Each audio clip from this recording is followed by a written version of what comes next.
One of the questions I hear a lot is, how do I run a markdown sale?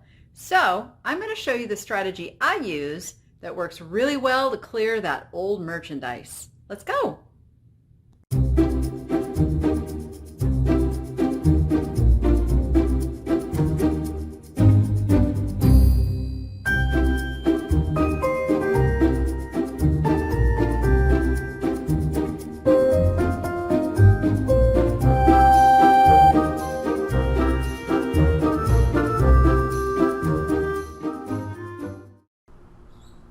Okay, in order to run a markdown sale on eBay, you need to go to your marketing tab up here, and you can either go down to promotions here, or you can look over here and you see markdown sale. Now before I go there, I just want to mention one of the things I do before I go to run a markdown sale is to edit and add anything that I have had listed for more than 3 or 4 months. I put into a category called special values. And this makes it super easy to be able to select the items that you want to put on sale. If you don't have that category on this page, you can see over here, manage store categories. And that's going to take you to a place where you can add a category right here. This button. Boom. Okay? Well, I already have the category added. So you could even go as far as to make a category for 50% off, 25% off, 10% off, and run special sales on different items as you see fit, instead of just trying to do like your whole store on sale. But for me, the special values is enough, and you can see I have 326 items in there. So we'll go back to this page, and now I'm going to select Markdown Sale. And this is where you manage your promotions. And you can see now it's got us on the promotions page, so you could actually go right to that button as well. Leave it to eBay to make it a little more complicated than it needs to be, right? Anyway, so what you want to do is create a promotion, and there's different things you can do. I prefer the sale event and markdown. Now it's going to automatically pull up whatever I did previously, which was a 30% off of each item. So I think I'm going to go with that on these items and see what happens, because I can always change it. So I'm going to select the items now. Now you can select up to 500 individual items in this one, or you can create a rule. I create the rule, and you can put up to 10,000 things into this promotion.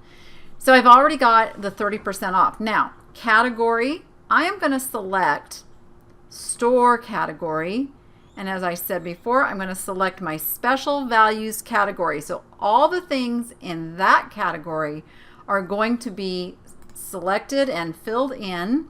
You can also decide if you want things that are under a certain amount not to be included in this. You can do that here. So let's say your threshold is, $10 and over. You could put $10 here, and say you didn't want your items that were over a certain amount, you could put those here. And I actually have a couple of items that are consigned by other people, so I'm actually going to put $400 as a threshold here so that those items don't get put into this. And I can control that also by not putting them in the special values category. All right, so now it only pulled 296 items, and I'm not sure why that is, but it's eBay.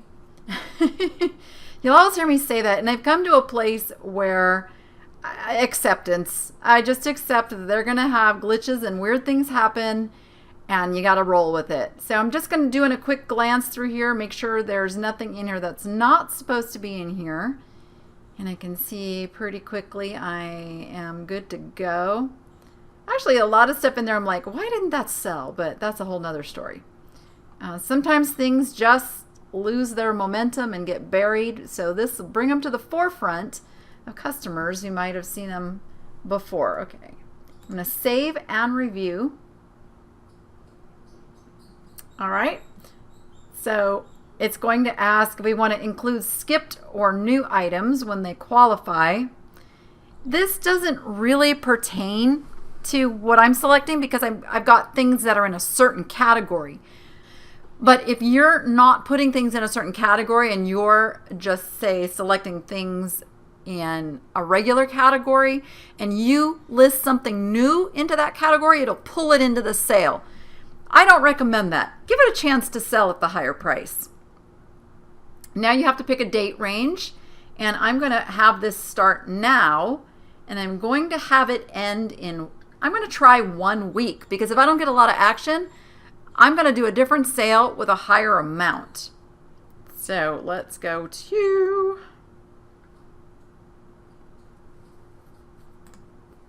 here we go. All right, and we can end it at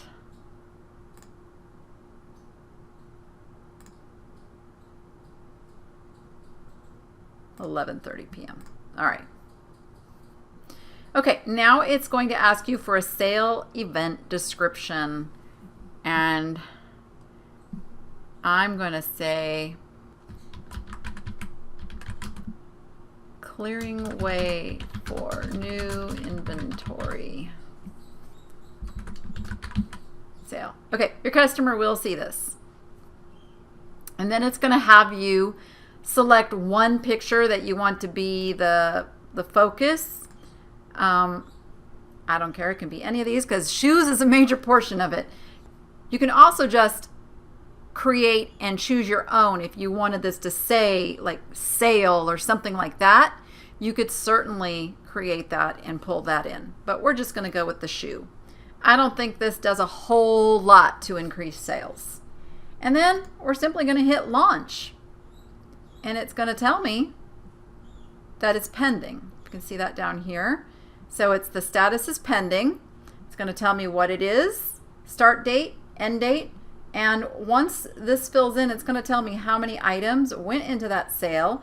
It's going to tell you how many sold because they put in the sale, how much it lifted your sales percent, all that good stuff for you to keep track of your data. All right, that's it. Oh, one more thing. I do not take off the best offer feature on my listings when I put them on sale.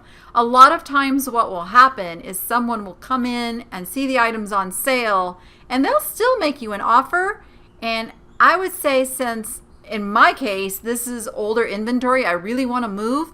If I'm going to make any profit, I'm selling it. I'm moving it. I want that money freed back up to go get something that's going to sell a little quicker or at a bigger profit. So that is how I run a markdown and get things sold. Now go be profitable and make it fun. And don't forget to hit that subscribe button. See you on the next one.